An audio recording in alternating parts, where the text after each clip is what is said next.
friends, welcome back to my channel. Sas here. I'm here for another 90-day fiancé, child. One more episode left, and then we have a two-part reunion. I'm ready for this season to be over. It has been long and dry. Very disappointed in this season. Whew. I am ready for 90-day fiancé, happily ever after. Let's just get rid of this season. This review's not going to take long. I'm not going to keep y'all because really this is the rush COVID wedding. Honey review, child. Everybody was getting married this episode except for Natalie and Mike. I'll get to them a little later, child. I have things to say. First, let's start off. Let's start off with Rebecca and Zed. How about that? Okay.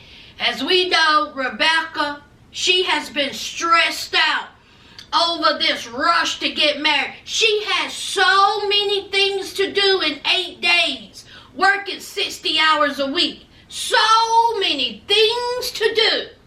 But she couldn't find a wedding cake or no kind of hors d'oeuvres for the, people who attended this wedding. A grand total of 5.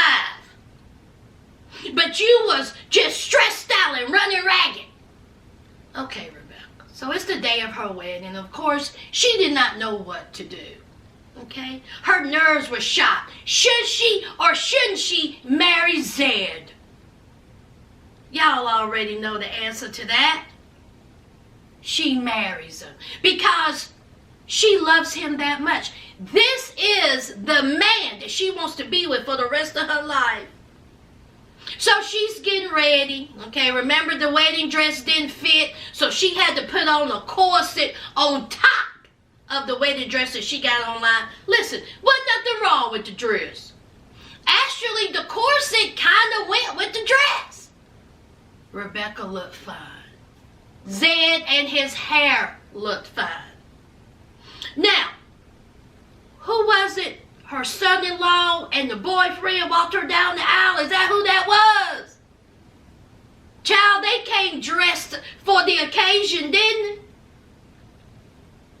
I tell you, and then what about when the preacher said, who gives her away? He was like, son-in-law.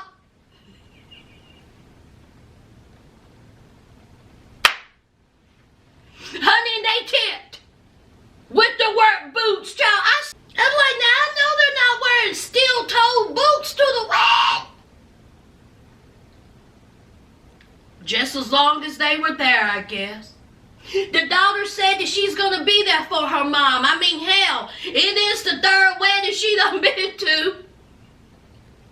And she hoped that Zed treats her right. And she hoped that this is her mother's last marriage. Her last wedding, her last marriage. Girl, I hope so too, because honey, 4 times, it's a wrap. Rebecca, if this don't work out with Zed, please stop. Just please.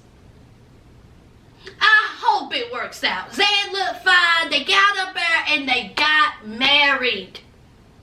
She had a little horse and carriage, child. I said, okay. And they both ride off to live happily ever after. With no cake and no hors d'oeuvres.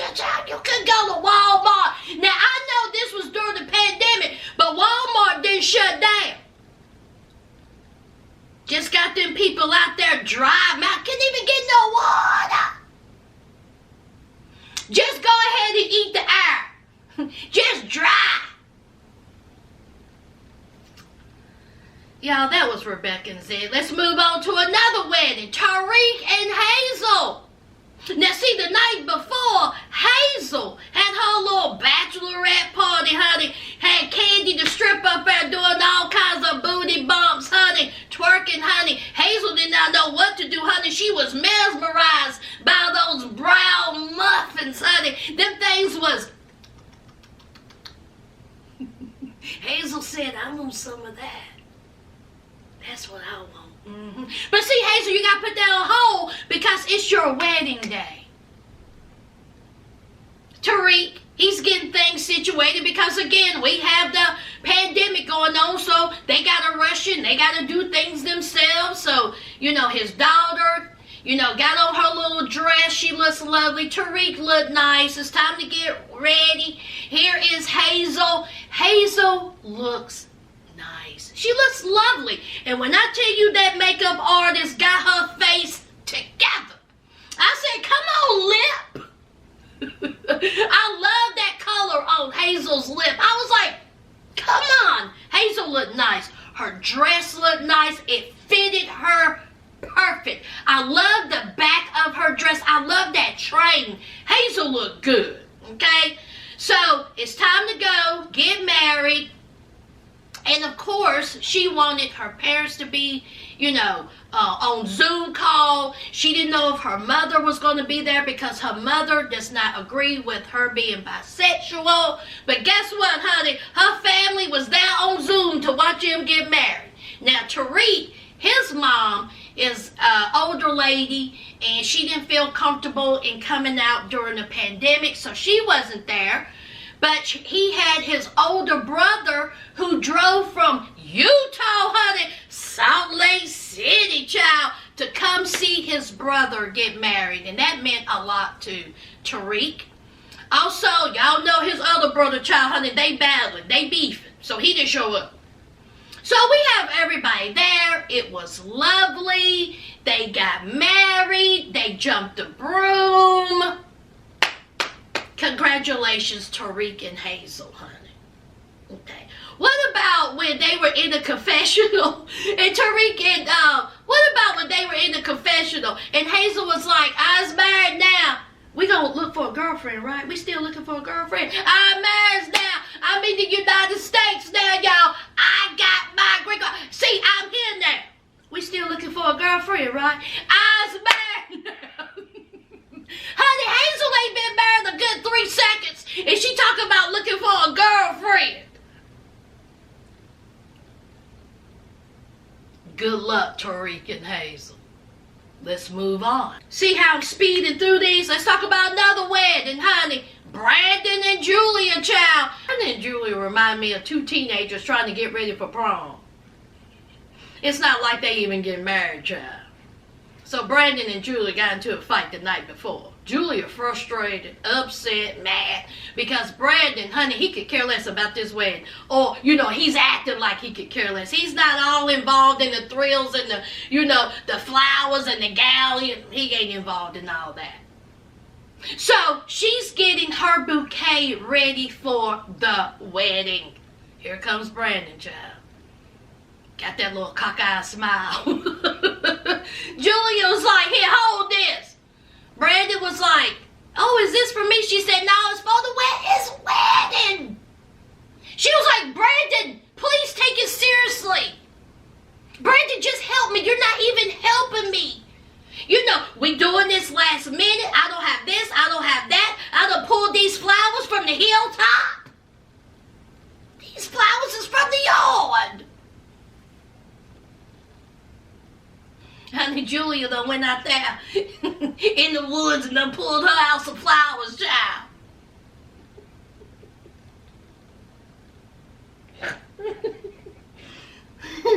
Anyway, so she's trying to get this little bouquet together, child. Brandon was like, listen, let me set these flowers aside. She out here laying me out, getting frustrated. Brandon says, do you want to marry me? Do you want to marry me? And Julia says, yes, I want to marry you. But can you at least help? Can you at least try? This is our wedding. You're just acting like this ain't nothing. You're not showing me that you want to marry me. You're just acting like you don't care. And Brandon said, I do care. But I'm not here for all the thrills and the things that go along with this wedding, but I do care about you. Julia said, listen, I care about you, but don't you get it twisted. You keep acting up, you keep cutting up. Just because we married, we can also get a divorce. He said, now wait a minute now, wait a minute. We're divorce? And she says, well, you keep cutting out. You acting like you don't care. Of course I want to marry you. But that's what happens. And so Brandon was like, pump your brakes, okay? I want to be with you. You mean a lot to me. And then he says, I love you. Honey, I don't know what it was about Brandon saying, I love you in that way. But honey, Julia, honey, she just loved that. She was like, oh, she done got to cry. 10 seconds ago, you was talking about he don't straighten up. When they get married, she gonna divorce you. 2 seconds later, honey, she cried. Talk about that's the sweetest thing I ever heard in my life. That's all it takes, Julia, is for Brandon to say, I love you and baby talk. 2 kids getting ready for prom. So they do a little kissy, huggy, and honey, they get themselves together. Child, when I tell you, Julia and Brandon was in that bathroom, honey, getting ready for this wedding, child. Julia, she got her dress. It wasn't the dress she wanted, but it was the dress that she needed to get, child. She didn't have no cute shoes because apparently they couldn't find no cute shoes. They couldn't even find no flats. I guess not, child. She put her hair up. She found her a little, what was that, a little crown. She found her a little tiara, I guess. Child, she slapped on some Maybelline and she said, let's go. Again, it wasn't the wedding ensemble that she wanted, hair, makeup, but hey, they gotta do what they gotta do. They need to get married.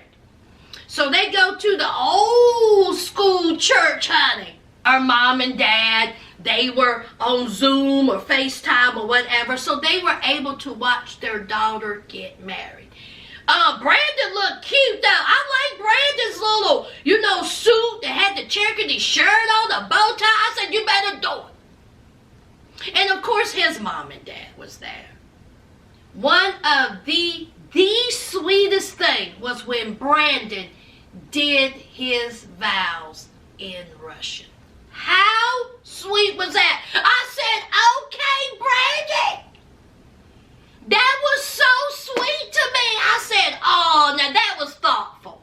That was thoughtful. And so Julia, honey, she was tickled to death. Did y'all see her? She was like, honey, she done got all emotional. That was very, very sweet. Well done, Brandon. And of course, guess what? They got married. I wish y'all nothing but I wish them nothing but the best. I hope Brandon and Julia stay together. I really do. Out of all the couples, I'm hoping Brandon and Julia stay together. Let's move on. I told y'all I wasn't going to keep y'all.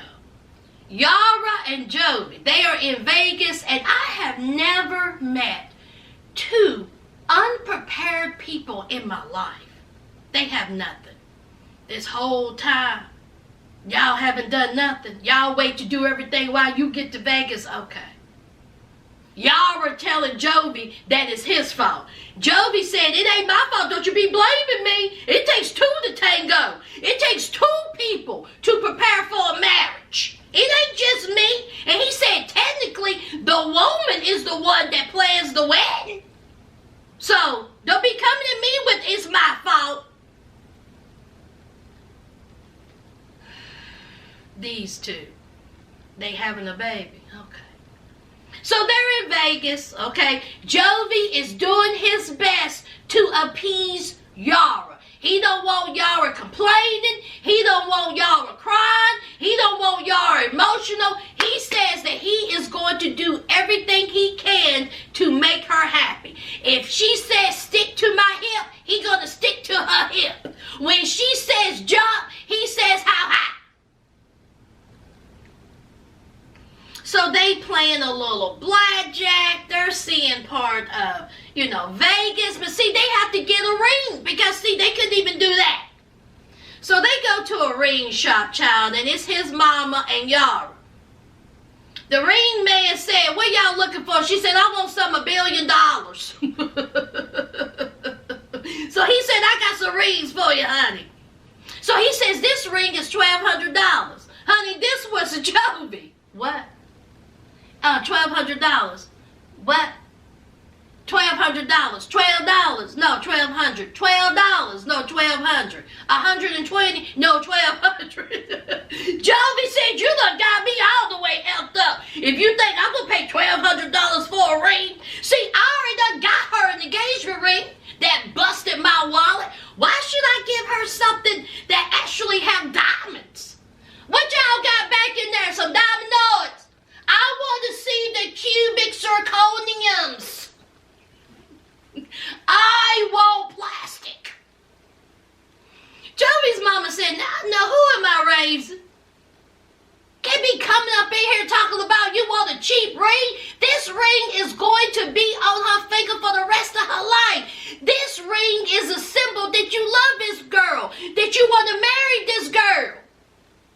If you in here trying to get a cheap ring, that must mean that you're not taking this marriage seriously or this wedding.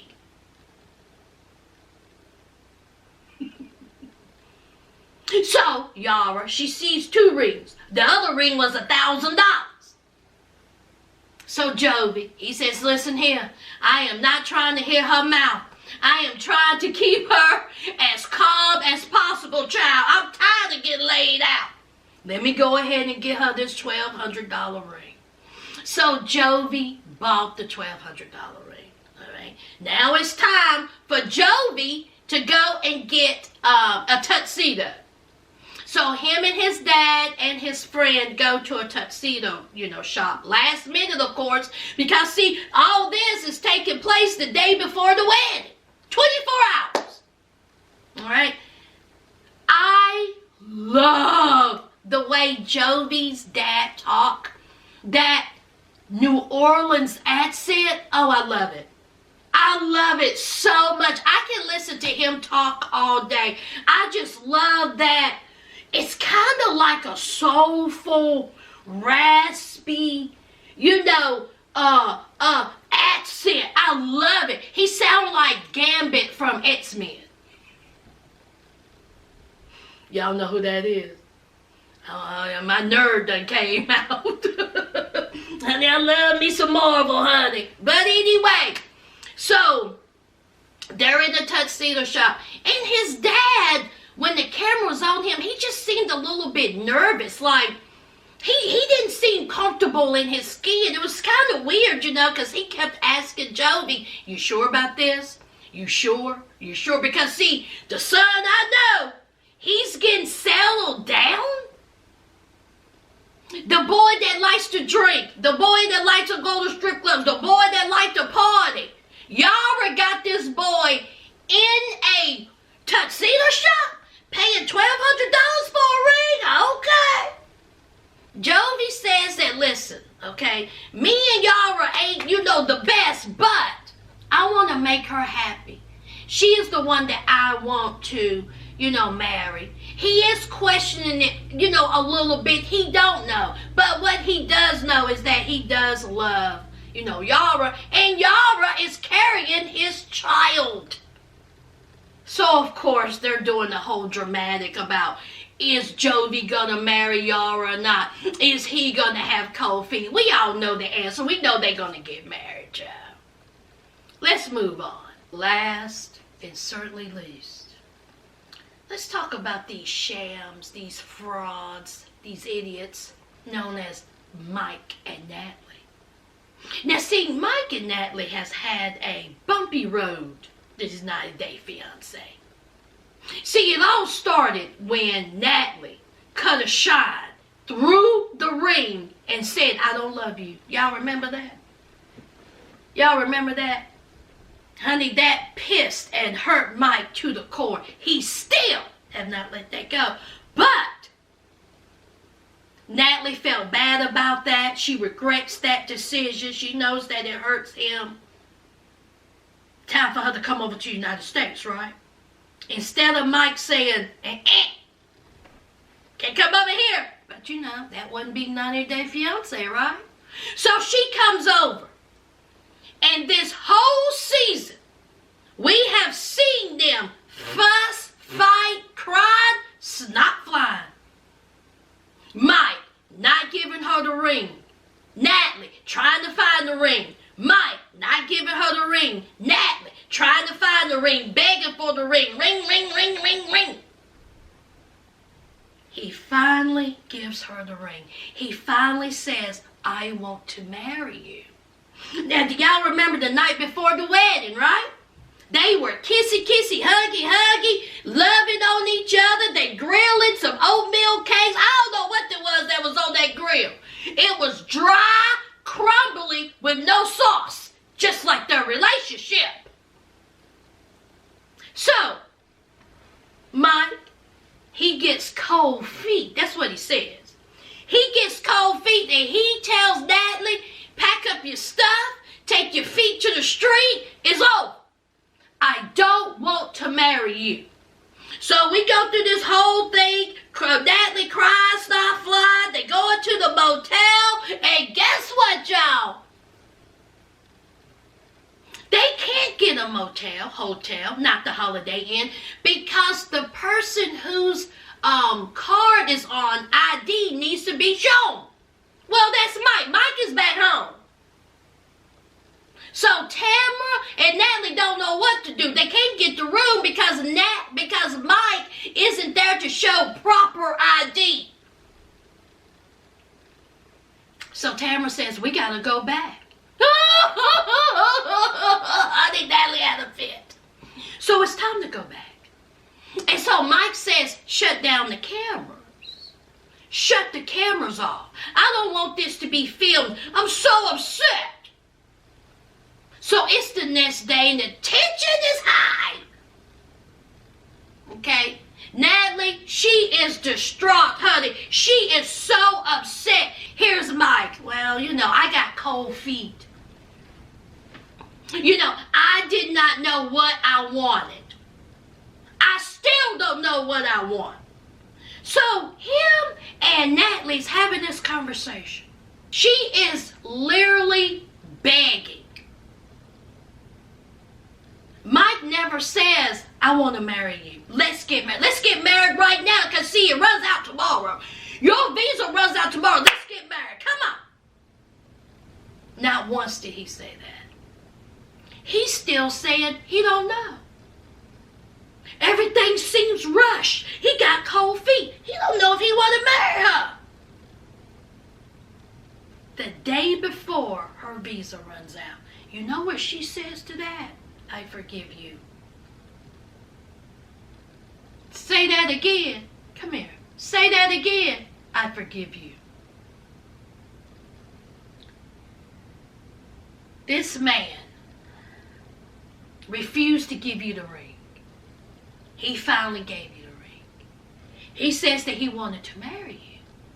Then he says, take your feet to the street. He got cold feet. He was nervous. And what comes out your mouth? I forgive you. He didn't say he was going to marry you. He said that he made a mistake. He was upset. He was, nervous, cold feet. You still want to stay there, Natalie? You still want to be with this man that's been dangling you from a string ever since you got there? Now see, people out there want to say, oh, he abused her. Oh, he tortured her. Oh, he is a jerk. Excuse me. She's not innocent. She's not innocent. Ever since she got there, she's been slick with that tongue. Low class, alcoholic, beneath me. You do this, you do that. She's not innocent. And I say this. Why would you want to be with the man that you degrade? Why would you want to marry a man that's beneath you? Why? I tell you why. Because see, that is what makes good television. That is what makes her stay in the United States. He said, listen, let's talk to a lawyer. So the lawyer says, these are your options.